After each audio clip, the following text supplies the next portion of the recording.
Cantata 55 is a wonderful, wonderful cantata and very special, particularly for tenors, because it's our only solo cantata for tenor voice. This is actually the first time I've done the entire cantata. I've sung some of the arias before because they're incredibly beautiful.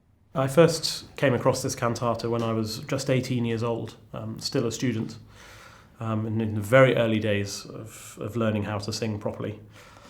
And the first large-scale piece of Bach that I sang was the B minor Mass. I sang the solos in that, I think I was 18, for a very small amateur choir in England. And after the concert, an elderly lady came up to me and she said, "Oh, lovely singing. You must have a look at the solo cantata for tenor, Cantata 55. And I said, "All right, okay, thank you very much." I'd never heard of it at this point. And the next day, funnily enough, I had a singing lesson, and I mentioned this conversation to my singing teacher. I said, this lady said I should have a look at Cantata 55, what do you think? And he sort of laughed at me in a very affectionate way and just said, "I think we should leave that cantata for a while yet." He said, "If you take a look at the score, you will perhaps understand why."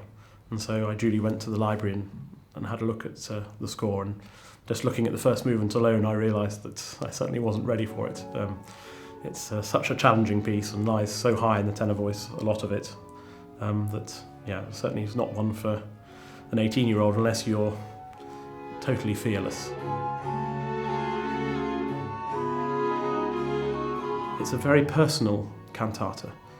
Certainly in the first movement, everything is in the first person, so it's always I, and God is just, I am unjust.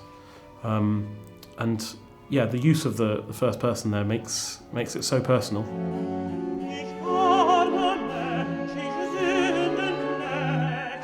So in the first movement is very anguished and full of tension, and as a result the vocal writing is also like that. I mentioned already the very high writing, so already that gives an element of tension.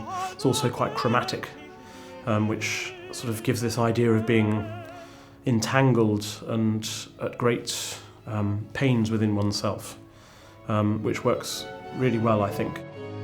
Towards the sort of middle, I suppose, of the first movement, there's a hugely long and difficult drawn-out phrase from sort of bar 37, the end of bar 37 onwards.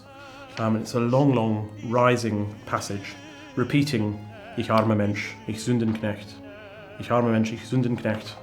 And then this passage, I go before God, ich gehe vor Gottes. And this rises and rises and rises, and there's nowhere to breathe.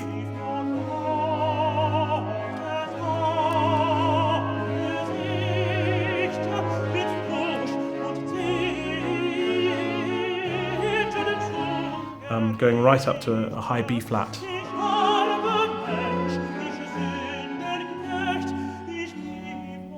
Very beautiful passage for me is the opening actually of the third movement, the Erbarme dich aria. You have this rising minor sixth, which is incredibly beautiful interval, and gives such a wonderful. I think it expresses this asking for mercy so very well. And the flute opens the aria with it, and then the first phrase for the tenor on Erbarme dich is also the same interval. It's really lovely, and the flute writing is so delicate and intricate, and then this very legato line for the tenor. It's wonderful.